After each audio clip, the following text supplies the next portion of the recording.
Welcome to the range, everybody. My name is Ricky Bruley, and I am here in the Boundary Waters Canoe Area Wilderness studio. Put this together really not as a studio, but my intention was to keep things dry as a major storm was coming through. And so I put together this shovel point shelter with a tarp that I had. And man, I'm in here, I'm cozy, I'm dry, I got everything I need right here. The only problem is I am stuck in here probably for the next 2 days. Welcome to the Range Podcast. I'm Ricky Bruley, and with me is Jake Hollywood Iverson. Join us at the Archery range, where we'll tell stories from the hunt, discuss technical bow shooting tactics and gear, and pick the brains of some of the most successful people to ever shoot a bow. Whether you're about to shoot that X for the win or send an arrow at a trophy buck, this podcast is for you.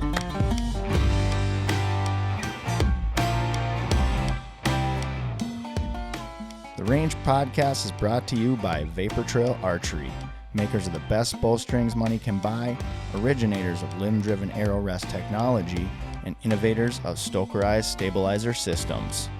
It looks like it's supposed to rain nonstop for the next couple days. And so I also needed to have an open air space to congregate in, because I will go stir crazy in that tiny little tent that I have. So anyways, thank you all for joining me for this special episode of the Range Podcast. I apologize for the rain, but such is life. It is raining, and so I'm going to have to deal with it.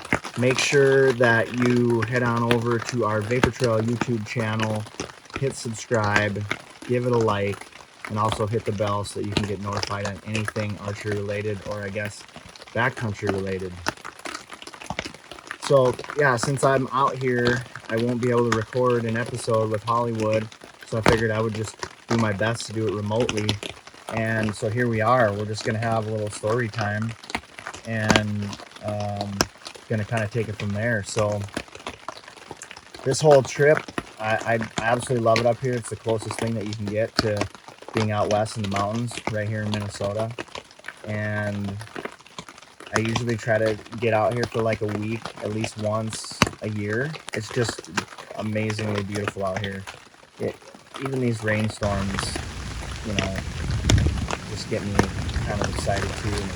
And fishing is world class. There's not a lot of people up here, and so you really can't go wrong. So I started planning this trip last winter, and my original plan was to bear hunt out here again, in the hopes that I would draw a bear tag, which I did not. The access permit, there's some thunder. The access permit that you have to apply for, you got to get it in January. They go fast for the really solid dates. So I applied for the beginning of September in hopes that I would draw a bear tag, and not thinking about the fact that if I didn't draw, there's nothing I can hunt. Nothing else opens up. Grouse doesn't open up till the 16th. Deer doesn't open up till the 16th. So I'm really just up here just having a blast, filming stuff, and just up here solo, just getting a break and just thinking a lot and doing all that kind of stuff. I started my trip out pretty rocky. My truck isn't in the greatest shape. I just put a bunch of money into it to get the brakes fixed and everything. And then on my way up, I wanted to stop at my buddy's place, Cody Myers of Wolfheart Ironworks, and he had crafted a very beautiful knife for me, which of the 10 of you that follow me have probably seen my post of this blade, but this is, I just can't even, I just look at it, I just stare at it, and I don't even dare use it. But this has a very special meaning to me, this blade, and I do intend on having him on the podcast at some point so that we can talk about it. And just real quick, I'm going to take a quick break because I want to make sure that I'm not just talking to a electronic device that isn't doing anything. So, 1 second. We'll be right back.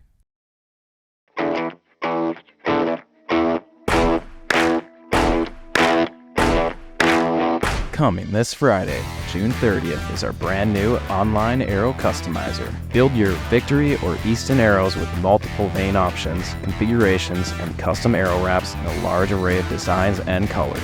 Spine indexing and expedited build options are also available, so you can get back out in the field and flinging in style. Check out the Vapor Trail Arrow Customizer at www.vaportrailarchery.com/arrow customizer.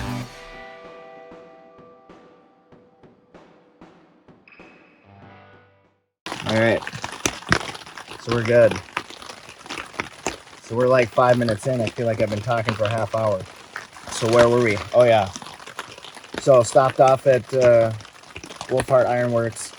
I was, I don't know, 15 minutes from there, and I started hearing a really nasty grind coming from my driver's side front wheel. And I had a pretty good idea of what it was, but I limped my way to Cody's, and once I got there, kind of just assessed everything, and nothing seemed too crazy out of place. So I'm like, all right, well, I can limp it up to Duluth and then try to figure it out. And as I got up to Duluth, it got incrementally worse. And so I pulled off at a auto parts store in Duluth. I went in, asked them permission to take my wheel off, and they said it was okay. I pulled my wheel off, and as I was doing it, I could just tell right away it was wobbling back and forth pretty bad. I just knew that it was the wheel hub immediately. And these 03 Chevys, or the Chevys within that year gap there, are notorious for having that issue. And I've already replaced one on the other side, so not an easy thing to do in a parking lot of an auto parts store. And I have, like I said, I've done it before, but it's just, I had the tools that I needed at home, and I did bring some tools with me in preparation, but the guys there were gracious enough to let me borrow a puller. I had everything else I needed, except I needed to get the socket for the hub bolt. It's like a 36 millimeter socket that I didn't have with me, and it went surprisingly well. There were some moments where I was a little frustrated. Prior to even starting that, I didn't know what to do. I'm like, there is no way I'm going to replace this hub here in this parking lot. It's not going to happen. Looking for a rental car, good luck, it's Labor Day weekend. Looking for a mechanic, good luck, it's Labor Day weekend. Not happening. I had no choice. So it was either that or call my wife and have her come pick me up, and then what do I do with my truck, and figure that out. So anyway, fixed that up, replaced it, got back on the road. I decided to grab some food, get a little bit of work done. I had some work that I had planned on doing anyways prior to going off grid, so that's what I did. Went and grabbed some food, got some work done, and then decided to just keep on driving. There's not a hotel to be had from Duluth to Canada, so I just figured I'd hit the road and find a wayside stop and sleep in the truck, which is exactly what I did. Of course, I got pretty much all the way to Grand Marais, Minnesota, that's a roughly, I think, 2 hours from Duluth, hour 45, 2 hours. And so stopped at a wayside rest, slept in the truck for about 6 hours, got up, went into Grand Marais, got some coffee, again, sat down, did some more work, drove out to the pier where, the weather was real nice. There was a nice breeze coming through, so sat out there for a little while, did some more editing, did some more posting, and then went over to a place called My Sister's Place. It's a restaurant. It's a really cool spot.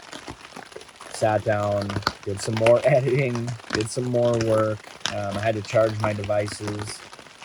I had to charge batteries for cameras because I knew I was going to be recording this up here. And I wanted to really just video log this whole trip. And so I brought a lot of weight with me. soon as I got done with work, FaceTimed my wife and my daughter, and they were just getting ready to go up to Brainerd and spend some time with her cousin for Labor Day weekend. And that was, I guess, the last time that I saw them anyways. I do have a Garmin InReach Mini 2, which is pretty cool. So I've been able to communicate with my wife through that throughout the course of this trip, which, it's really nice to be able to send her messages, let her and Emma know that I'm okay, and also just in case something happens back home, that she can get a hold of me so I can hightail it home. And so far everything's been pretty good. Got on the water just a little bit later than I wanted to. Went in on entry point 62, which is Clearwater Lake, and was kind of in a hurry, trying to hustle. There was even I ran into a bear hunter that was just coming off the water, and he seen a giant moose. He showed me pictures. It was so cool. I wish I could have seen that. But he didn't have any luck with the bears. Then there was another couple that came in, and they were kind of surprised to see that I was going out when I did. And I went out at 4 o'clock. And my plan was to paddle all the way across along Clearwater Lake and then portage over to West Pike. But because I had gotten out so late, I didn't think I'd be able to make it. So I was going to stop somewhere on Clearwater and camp for the night. And these gals were like, good luck. She's like, you're going to have a really hard time finding a spot to camp on Clearwater at this point in the day. But she said, she was nice about it, and was just like,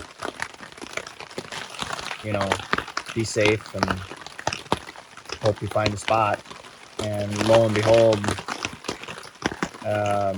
every campsite was occupied on Clearwater. So I had no choice but to portage over to West Pike. And I have to do a double portage because I have my canoe and 2 packs. I've got a Mystery Ranch Pop-Up 28. And I actually bought it for my wife. But it's really nice because it's smaller, it's more compact. I have the Beartooth 80, and it's a giant pack. It's huge, and it's just way more than I need for this sort of a thing. So I had that pack full. I had the portage pack full. I had the canoe. So it's a pretty long portage. I can't remember exactly how far it is. It's decent. I was hurting when I got to the end. I had the canoe and the pack on the first trip across, and it felt so good to get that pack off and get that canoe off my back. It's just I got to get better about packing lighter, but so far there's nothing that I have here that I haven't used, with the exception of my pistol, and my fillet knife. I have caught a couple fish, but nothing too crazy. So, in any case, got to the end of the portage. It's like 7 o'clock. Sun sets at 8. Dark by 8:30. And so I'm just praying that there's a site available on this side. And luckily, the first site was available. I wanted to stay on the second site, but I could hear some people down there. You can hear voices travel across that water. So I could hear some voices down there, so I knew campsite 2 was occupied. So I settled in here for the night. Got camp set up. By the time I ate dinner, it was 9:30. I ate, hung out in the hammock for 15 minutes. It was more like a half hour. Kind of fell asleep, dozed off for a second. Got up, climbed into the tent. Didn't even crawl into my sleeping bag because it was like 78 degrees still. and just knocked out instantly. I slept pretty good. It's kind of how it is out here in the wilderness. I wake up a lot, but for the most part, pretty good. My air mattress that I brought has a hole in it, a small leak, so it's slowly losing air. It still was keeping me up off the ground when I woke up in the morning, so it's a very slow leak, but I think I'm gonna get rid of that thing. It's when you move around, it's like super squeaky. It makes a ton of noise. It's super annoying. When I was up here with my buddy Tony last year, it was like every movement I made probably woke him up, so it's horrible if you're camping with friends or something like that. Plus, now I've got 2 of them, and the other one I have got holes in it, and I patched those up, and I don't know. I'm gonna probably resort to a different sleeping pad from here on out, but slept pretty good. Woke up in the morning, day 2. Got up, got a dehydrated meal going. It was just bananas and cream oatmeal, which is pretty good. I bought a bulk pack of it way back in like 2019, and then I just individually packaged them, and I've been taking that stuff on trips for the last 4 years now, I suppose. So coffee, breakfast, and then I just immediately started doing projects. I had the seat on my canoe. It kind of, I don't know what it is. It's like wicker, and it was all dry rotted out, and I'd put a hole in it, and eventually just ended up ripping it all out. And I've got one of those aftermarket seats with a back on it, which are super nice. But the problem is it would sink into that hole in the bench seat, and it wasn't very comfortable. After a while, I'd start getting sore. So first thing I did is I took a bunch of my paracord, and I made a I don't know what you would call it, like a webbed seat out of paracord. And it's so nice. It's just absolutely amazing now. I've had the canoe out a couple times since then, and it made all the difference. Used up a majority of my paracord, so I've been kind of scrambling in order to make the ridge line for this shelter. Luckily I had a bunch of paracord. I had made a paracord handle for my hatchet, and so I had 25 feet, which was perfect. So I pulled that handle off and was able to use that to make the ridge line for the shelter. But so I did that. Forgot my toothbrush. I brought my toiletry kit along with me and left it in my car, but my toothbrush was not in there. Got toothpaste, but no toothbrush. So I had to make a stick toothbrush that I've been using for the last couple of days, which it works, but it's not the greatest. Doesn't get into the crevices the way you want, and then it's nothing like getting a splinter in your gums. That always feels really good too. So yeah, made myself a little toothbrush. Also, I usually bring 2 Nalgene bottles with me, just for water storage, and then I also like to have one that I can mix ramen noodles in with or something like that, because once you kind of use it for that, it's hard to go back to water with it until you can get it home and wash it out good. So I usually bring 2, but this time I didn't, and now I was kind of wishing that I had one, because when I would make my coffee in the morning, then I would have to finish my coffee before making my breakfast, and I like to kind of have both at the same time. And then later on, it dawned on me, you idiot, you just got to make your breakfast first and then make your coffee, and then you're good. I've done it thousands of times, so I don't know why my brain was malfunctioning in that moment. But nonetheless, I was still looking for things to do, so I decided I'm going to make myself a cup. So found the perfect piece of wood, cut it, kind of drilled a little hole in the front of it. I don't have it here to show you. It's in my tent, but started a hole with my knife and then started a fire and then just put an ember in there and then just let it slowly kind of burn into the cup and burn its way down. And I got about halfway and then kind of had to stop because I wanted to go fishing. And it's a you have to pay constant attention to it because if you don't, the coals go out inside the cup and then it no longer bores a hole for you. So put that down. To light my fire, I use my ferro rod. Actually, I've got it right here. My wife bought me this ferro rod. I can't remember if it was for Father's Day or for my birthday, but it works really nicely. It's got a deer antler handle here. And it didn't do very good, like withstanding the force that I was putting on it, so it actually came out. And from what I understand, there's no amount of epoxy that can hold these things in. You have to actually pin it in, so I might do that. I might run a brass pin through there just to keep it in there, because this handle is really nice. And then it just has this little striker and just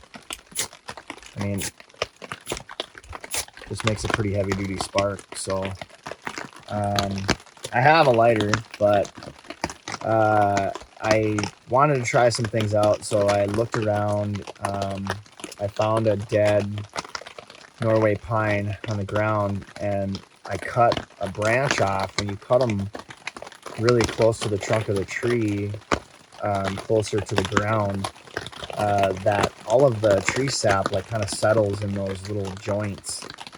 And so when you cut it, you get this fat wood, they call it, or pine pitch. I could be wrong on the pine pitch thing, and it's just engorged with that sap, and it's very combustible. And you can actually cut it off in big chunks, and then you can scrape off some of that, and you put it in with your tinder bundle, and those sparks hit that thing, and it lights up almost immediately. It took me probably 10 strikes to get it. I'm still pretty inexperienced with it, but man, it lit up and it started roaring. It went really good for a while. So that was pretty cool. I've done it before, but this is the quickest that I've ever been able to light a fire with a ferro rod. And so I've done it like 3 times now. So I think I've got it down. I think my issues before was just I had, my tinder was wet, or I just didn't have something figured out correctly. Oh, there's a beep. I think I'm getting a message from my wife.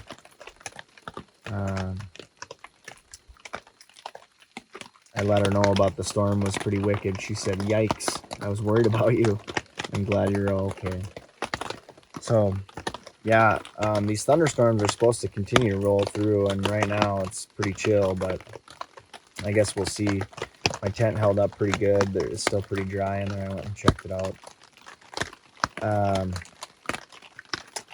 So what's next? Okay, so we're starting to get later in the day. I thought I should go do some fishing. I had read about a spot where maybe there's some walleyes, so I went over. Oh, mosquitoes, man. Ugh, they get you good. So I went to some fishing over to that spot. Caught some smallmouth, 2 of them. Actually, no, I'm sorry. I caught one.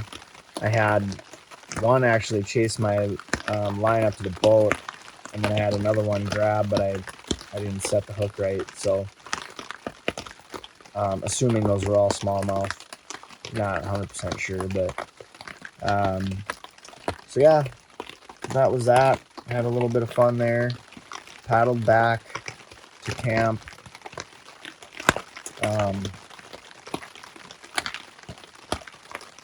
What did I do?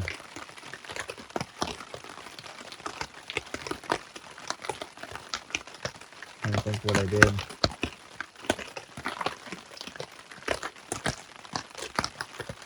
Just came back, I think, and just kind of cleaned up, just kind of bummed around. Put stuff away. I had a lot of stuff laying out, so I put stuff away and just kind of prepped everything for the next morning. Again, just kind of winging it, so I didn't really have any particular plan. Yeah, so I decided last night that I was going to sleep in my hammock because there was a nice breeze coming through, and so I just brought my sleeping bag out and I just slept in the hammock last night, and surprisingly comfortable. I've actually never, I've slept in one before, but just like napped them during the day. I've never actually slept in a hammock overnight. And so it was pretty nice. Aside from the pine needles occasionally falling and hitting me in the face, or the occasional bug scurrying across your arm or whatever. But other than that, it was very comfortable. I slept for almost like 10 hours. So that was good, really nice and refreshing to wake up and, first things first, made myself coffee, made myself breakfast, and then sitting down by the water, kind of just looking at Onyx maps, and there's a lake to the south of me called Gogabik. Yeah, so I was getting everything packed up. I wanted to go check that out, and then there was like a 2.8 mile hike up to a vista that I can see here from my campsite, and I thought, well, maybe I'll go do that. So packed up all my gear. I knew there was a storm coming today, so I packed everything up that I could think of just in case I got stuck out there. Just before I left, I was kind of starting to feel not so good. I was like a little bit dizzy, and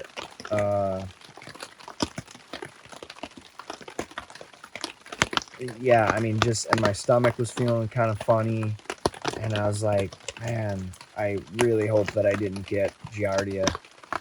I have a water filtration system.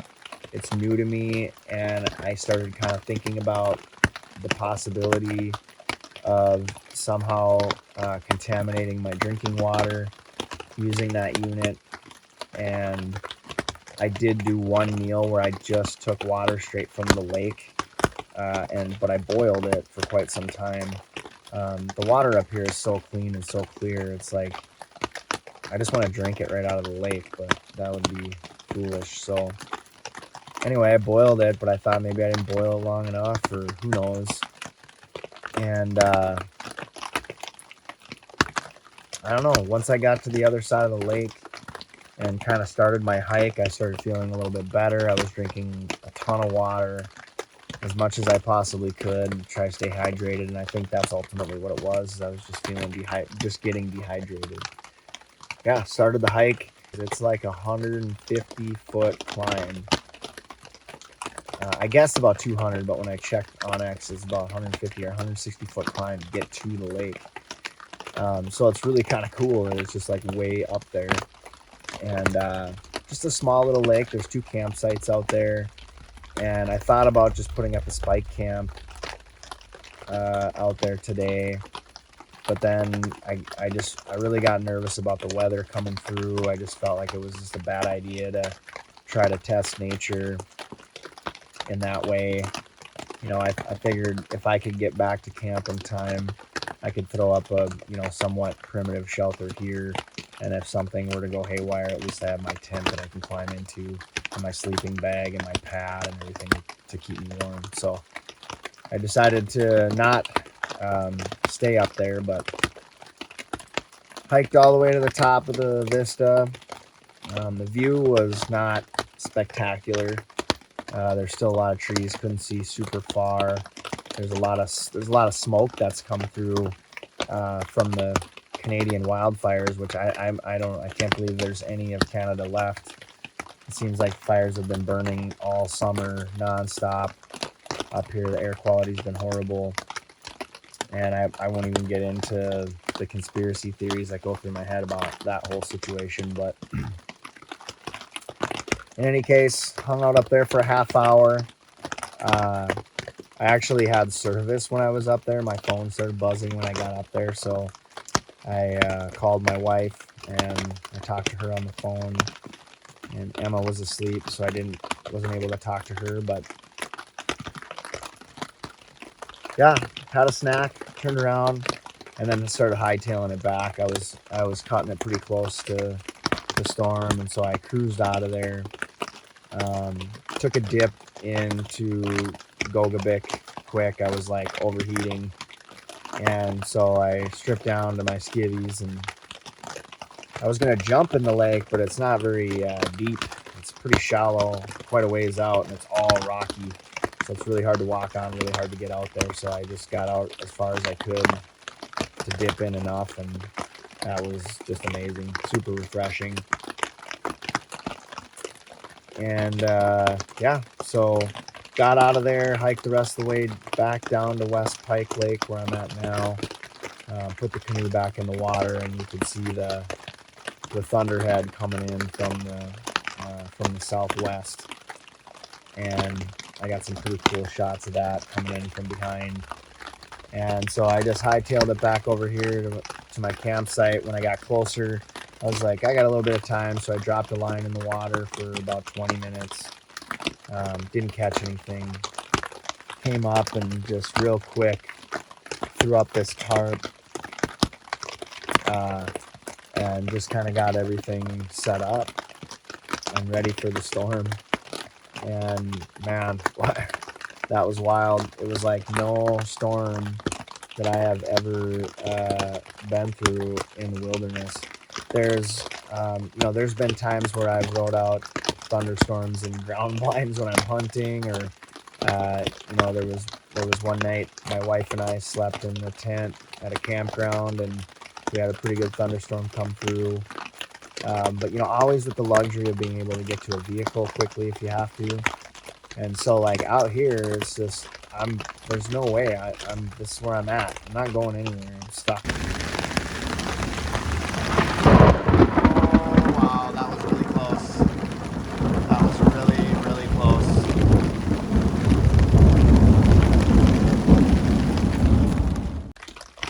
And so just that, when that thought process kind of sinks in, it's like a little scary, but at the same time, there's something about it too that was just like energizing,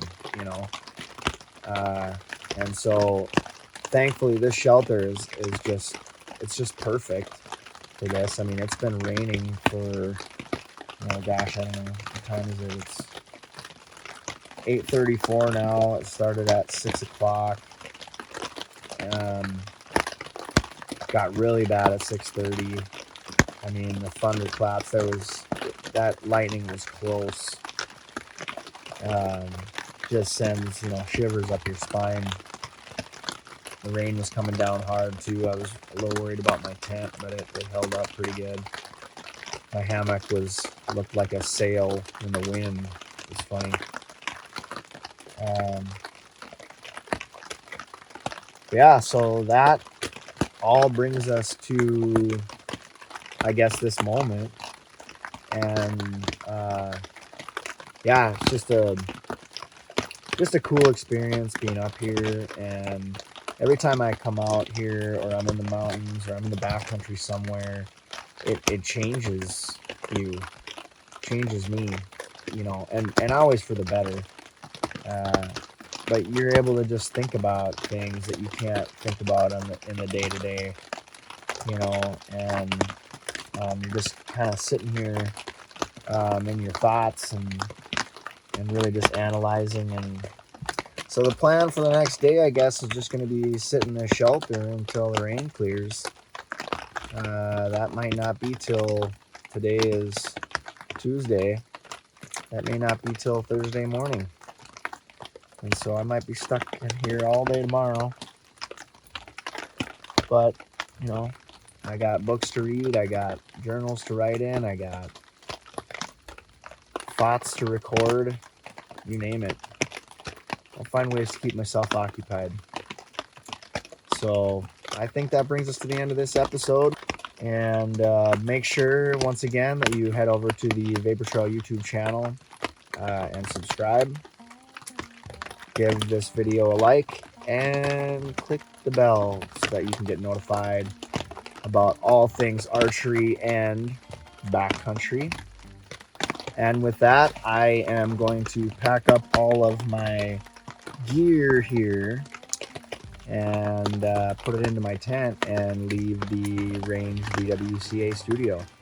Have a good day, everybody. Thanks. Vapor Trail is now offering an exclusive discount to the Range podcast listeners. Enter promo code TRP15, that's TRP15, at checkout for 15% off VTX bowstrings and Vapor Trail and Stokerized branded t-shirts, hats, and other gear.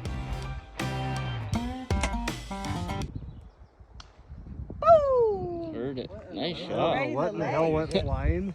And I think he cut the tube at the bottom. Oh, man.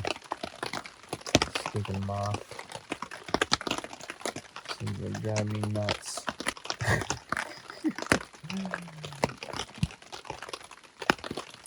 Try to find a way to get him out of here. Just wait for him to stop and I'll grab him. Chill out, bro. Where'd you go? Oh, I almost got him. Ooh. Come on.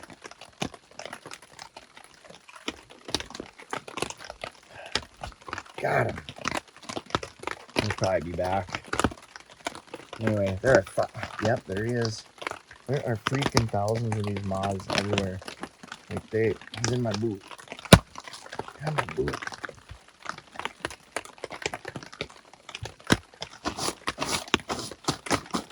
Cut some of this.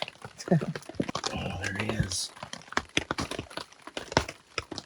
Oh man, it like pissed on me or something. Weird. Oh,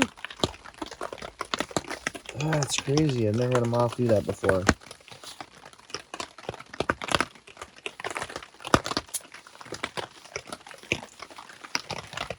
Alright, well then. That was interesting. So we're still recording. And so that's good. That I'm not just talking to an electronic device that is doing nothing. So, yeah, I might cut this part out, but